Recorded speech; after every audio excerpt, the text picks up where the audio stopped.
Hello everybody, welcome to Snyder's Inc. We're going to do quickly into this. This is Mr. Ballen, Mission 411, Part 22. I think this is the final Mission 411, if I'm correct. So we're going to get right into it. We're going to get right into this. Hit the like button, hit subscribe button, comment what you think down below. Let's get right into this, and yeah, here we go.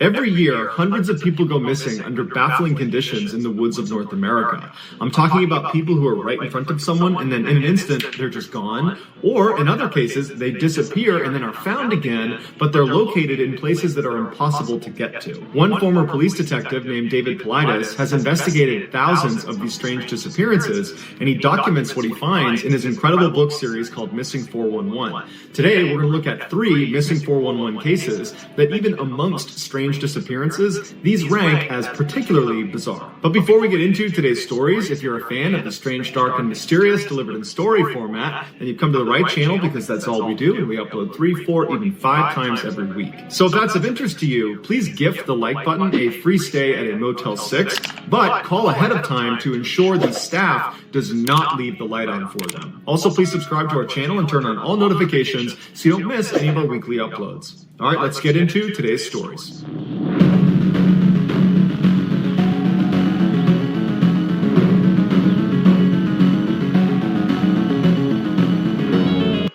Go ahead, give Mr. Ballen a subscribe.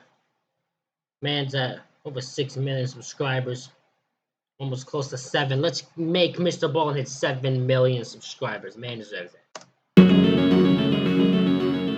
Seward, Alaska is a port city that's about 60 miles south of Anchorage, and it's home to one of the oldest foot races in America called the Mount Marathon Race. Now, this race is not actually a marathon because a marathon by definition is 26.2 miles long. The Mount Marathon Race is actually only 3 miles long, but it's considered one of the most challenging short races in the world because it's basically 1.5 miles straight up a mountain and then 1.5 miles straight back down again. Despite its grueling nature, there had never been a fatality or a disappearance during the running of this race, but that changed in 2012. 66-year-old Alaskan resident Paul LeMaitre was a career counselor on a military base in Anchorage. His job was to help outgoing military members adjust to civilian life, and his primary responsibility was helping them with their resume. Outside of work, Paul liked to keep himself in top physical shape, and one of his favorite activities was going for runs. And so in 2012, he finally committed to running the Mount Marathon Race, something he had wanted to do for some time, but he kept putting it off. It's interesting that it's just a 3-mile race, which is so short, such a small period of a race, right? That's such a small window and such a small length compared to an actual marathon. But that 3 miles is halfway up a mountain and halfway down one. So it's that's what makes it tough and struggling. So that's very interesting that is deemed as one of the most toughest, or like one of the most toughest races for that reason. In the months leading up to the race, Paul trained hard to make sure he was ready. He wasn't trying to win the race or really even be competitive. He just wanted to finish the race in a respectable time. So at 3 p.m. on July 4th, 2012, Paul found himself at the start of the Mount Marathon Race, and his family was on the sidewalk cheering him on. The race director fired the starting gun, and Paul, along with 500 other racers, took off. For reference, a man of Paul's age and physical fitness level should be able to complete this race in about 2 hours or less. But at 5 p.m., when virtually all the other runners had finished the race and Paul was nowhere to be found, his family members were concerned, but they knew he wasn't trying to win the race. They knew he was probably going to be on the slower end, but they were now starting to pay attention and were anxious for him to show up. 45 minutes later, a race timing crew up at the top of the mountain at the turnaround point began breaking down their setup. About 15 minutes later, when they were done, they started walking down the mountain right as Paul showed up at the top. And they said to him, "You are the last racer on this course. Do you still want to continue?" And he said, "Yes, I definitely still want to continue." And so the timing crew said, "That's fine. Just take your time, be careful, and we'll see you at the bottom."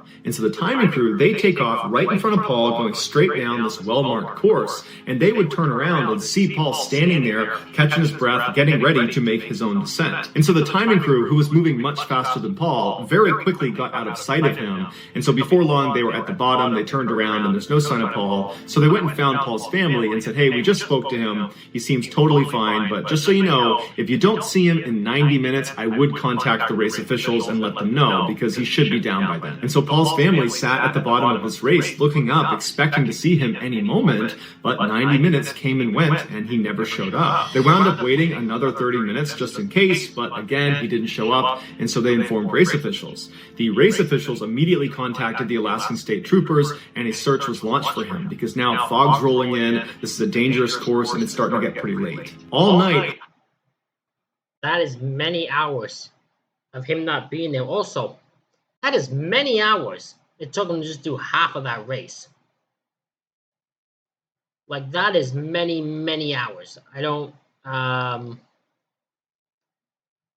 know why. I guess because of his age, I expect him to be taking long, because I expect him 2 hours, and way beyond that, it's taken him to finish this. So clearly something wasn't right that's causing him to take so long.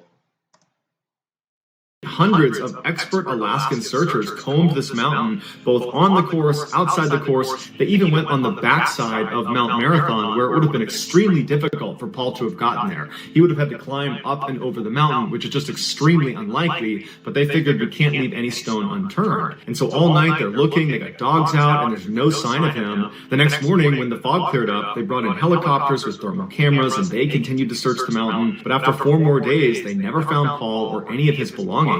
And so they called off the search. It was like Paul had just vanished. Now, it's easy to jump to the conclusion that Paul must have just gotten disoriented and lost the course track, and then maybe he fell, or he was attacked by an animal like a bear, because this is Alaska. But there's a couple problems with that. The first one is the course itself is extremely well marked. This race is one of the oldest in America. They've been doing this for over 100 years, and they've never had a missing person or a fatality. So they know how to keep people safely inside of the course bounds. The other issue is the timing crew saw Paul at the top, at the turnaround, and he was physically okay. He was talking to them, he was not distressed, and he would have very clearly seen where to go next, because he would have seen the timing crew leaving ahead of him, going down the trail that he would have to follow. Clearly, something unusual happened to Paul, either at the summit after the timing crew left, or on the way down, because rational explanations cannot account for how Paul could vanish so completely in such a controlled environment with so many expert searchers looking for him. But to this day, no one has ever found Paul, or even the slightest trace that he was ever on that mountain. That is insane. He's just vanished without a trace. No one knows where he is, what happened to him. Like, that is unbelievable. Holy shit. I feel bad for his family, because the fact is they wanted to support him during this race, and now they've never seen him. They didn't know that once he took off on that race, they were just never going to see him again. That is scary to imagine. Wow, that, like, my brain doesn't even know what to say to that. Holy crap. In late August of 2004, Kevin Bardsley and his 12-year-old son Garrett went on a father-son Boy Scout camping trip in the Uinta Mountains in northern Utah. Their campsite was situated next to Lake Quiberon inside of the Wasatch National Forest. The lake was actually pretty remote and difficult to access because it was almost completely surrounded by huge mountains. The only side you could get to the lake on was its western side, but the western trail leading to it was very cumbersome because you had to bypass 7 different lakes. And so by the time Kevin, Garrett, and the rest of the Boy Scouts and their fathers were at the lake, they were at least an hour's hike away from the nearest civilization. Early in the morning on August 20th, Kevin and Garrett woke up, they hopped out of their tents. None of the other campers had woken up yet, and so they decided they would head down to the lake to get some early fishing in. And so they got their gear, and they began walking down the very well-defined 150-meter-long trail down to the lake. As they get there, the sun's coming up over the mountains, and they're really excited about their day of fishing. And so as Kevin is preparing a fishing rod for Garrett, Garrett was jumping around on different stones that were poking out of the water. And at some point he tripped and he fell into the water, soaking his shoes and his his pants. And so he hopped out of the water, and he's kind of laughing at himself, and he told his dad that he didn't care. He'd fish with wet feet and wet pants, and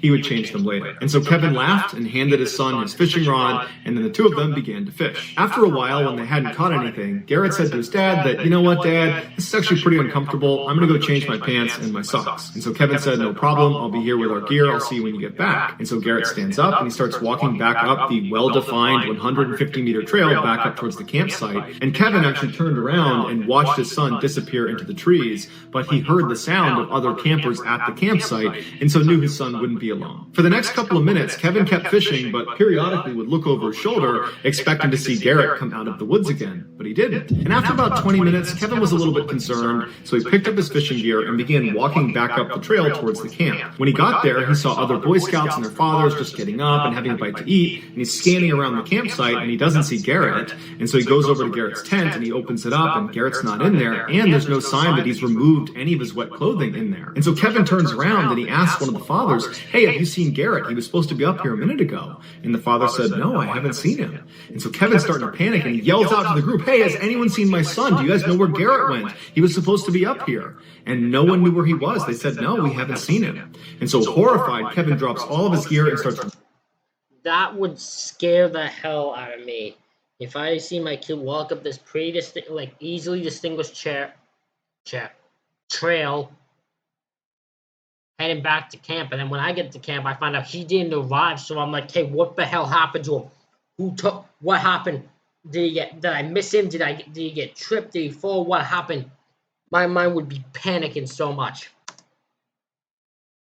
Running back towards the lake, screaming for his son, and the other campers instinctively know what's going on, and so they chase after him, yelling for Garrett. Almost immediately, the sheriff's department was notified, and they launched this huge search that included the FBI, and so hundreds of people have descended into the area around the lake, and they're looking for Garrett. They can't find him, but later that afternoon, searchers were about a half mile away from where Garrett was last seen, and they found a single Nike sock that appeared to have been removed from a wet foot, wedged into one of the boulders in this huge boulder field. Garrett's mother would confirm that was Garrett's sock, and so the search effort was shifted to this big boulder field, and for days they looked all over the place for him, but there was no sign of Garrett anywhere, and so eventually the search was terminated. The authorities determined this was an accident, that Garrett's father and the other campers had nothing to do with Garrett's disappearance. What their theory was is Garrett must have gotten lost on the walk back to the camp and then ultimately died of exposure. But the idea that a boy of Garrett's age would get lost along a well-defined 150-meter long trail that he was familiar with, that he had been on that day, that seems a little far-fetched. Also, as Garrett was walking down that trail, he would have heard the sounds of the other campers in the campsite. So that would have helped him figure out exactly where he needed to go. He's on a well-marked trail, he's walking towards the sound of the voices. But he never made it to the campsite because no one at the camp saw him, and there was no sign that he had put his wet clothes in his tent. So something happened to Garrett almost immediately when he left his father that caused him to wind up a half mile away in a boulder field with one sock missing. It screams abduction case. But remember, this campsite was over an hour's hike away from the nearest civilization, and they know this group of Boy Scouts and their fathers were the only ones in the area that day. It is possible that an animal could have taken Garrett, like a mountain lion, but there would have been signs of a struggle, and they didn't find any on the trail or anywhere nearby, and you would figure if he was getting dragged off by a big predator, he would have yelled out for help, but he didn't. He just left his dad, it was total silence, and then he vanished. And all we have is his one sock. That is terrifying. Absolutely terrifying to think that his son just vanished off the face of the earth. No one knows where he is, where he went. It's just he was there and now he's not. That is terrifying to believe. Holy crap. That is scary as hell to believe. I feel bad for that father, man. Poor father just wanting on his camping trip, his son, then that happens.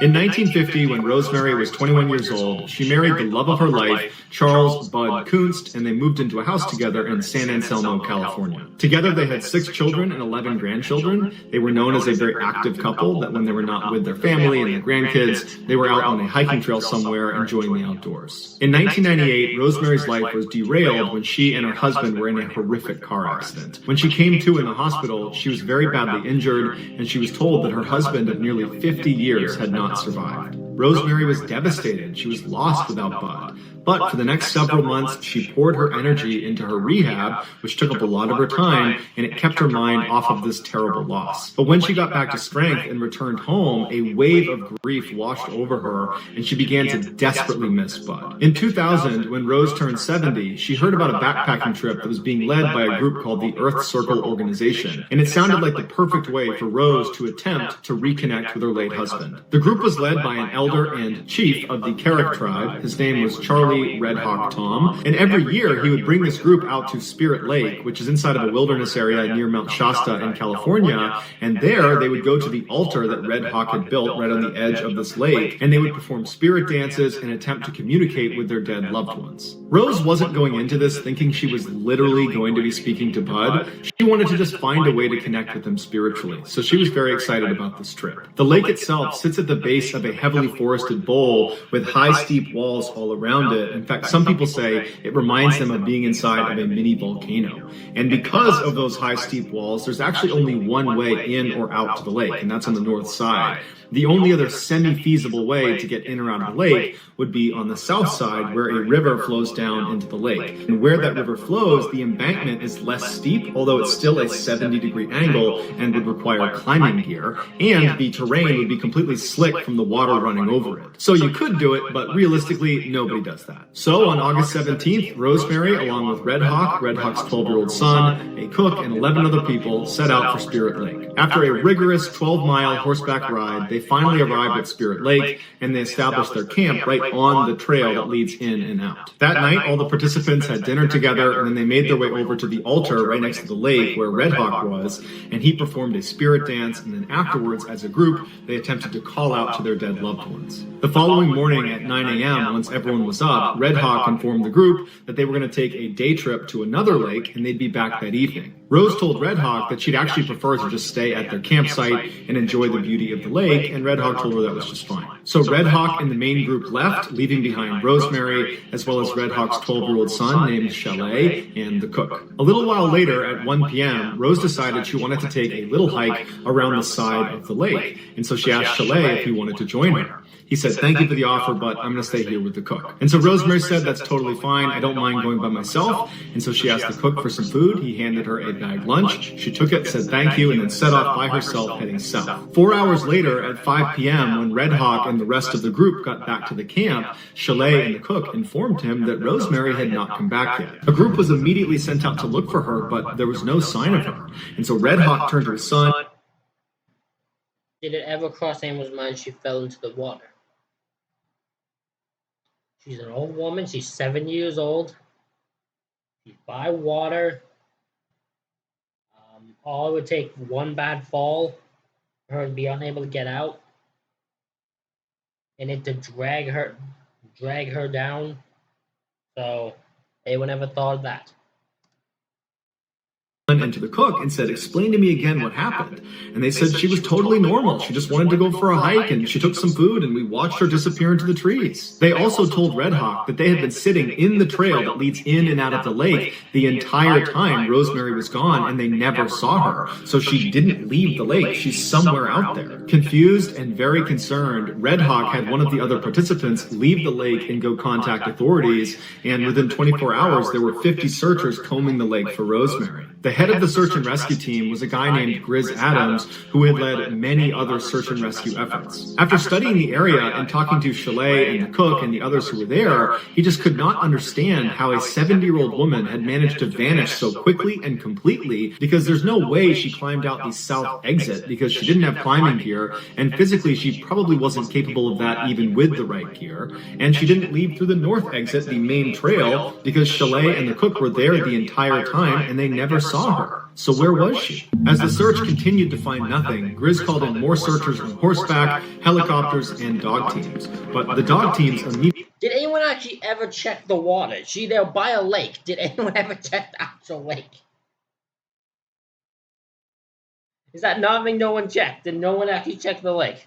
Immediately proved to be useless because they were unable to pick up her scent, despite the fact they knew exactly where she started and where she was going. Grizz said that was highly unusual. For the next several days, searchers looked in and around the lake and up onto the mountainsides, and all they could ever find was a small tuft of Rosemary's hair about a half-mile away from where she was last seen. But this hair did not help investigators come up with a theory as to what happened. Ultimately, after almost a week of searching and not finding their mother, Rosemary's children elected to terminate the search. Grizz Adams, the head of the search effort, said the only time he's ever seen something like this is when someone was trying to disappear. They were trying to end their life. But Rosemary, before she went on this hike, she asked Chalet to come with her. She wanted company. That's not indicative of someone that's trying to hurt themselves. But regardless of the reason, to this day, Rosemary has never been found. So that's going to do it, guys. If you found this...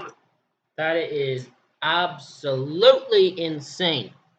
The fact that she was never found. I also do find it weird that they're by a lake and no one actually checked the lake. I'm just gonna keep repeating that. Find that so weird. That seems to be the most easiest thing to do. But you know, who am I to say anything? What the hell do I know? Ladies and gentlemen, hope you all enjoyed this reaction video. Hit the like button, hit the subscribe button, comment what you think down below. Thank you all for watching, and I will see you all for the next one.